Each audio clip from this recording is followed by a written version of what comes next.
In today's video, I'm going to show you why Opera GX not opening a startup crash solution. There are reliable fixes that can get the browser working again quickly. The most common cause is corrupted cache or profile data, so the first step is to reset it.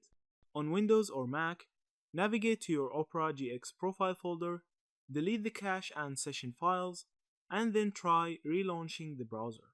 If it still doesn't start, you can also try launching Opera GX with a private window shortcut. Right-click the icon and select New Private Window to bypass corrupted startup settings. Another frequent issue is outdated or conflicting extensions. If Opera GX is crashing before opening fully, you can run it in safe mode by launching with the Disable Extensions flag.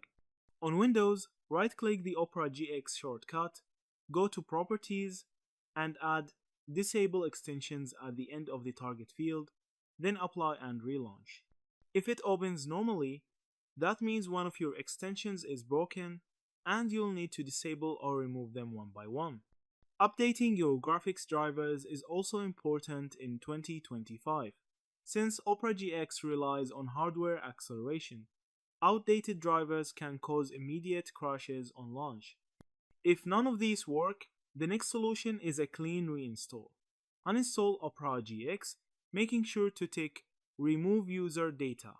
Then download the latest installer from the official Opera website. Reinstalling often clears hidden conflicts that quick fixes can't for Chromebook users. Where Opera GX is run as an Android app, clearing the app storage and reinstalling usually resolves startup crashes. A helpful pro tip is to disable Run at Startup before uninstalling, because leftover startup tasks can sometimes cause crashes even after reinstalling.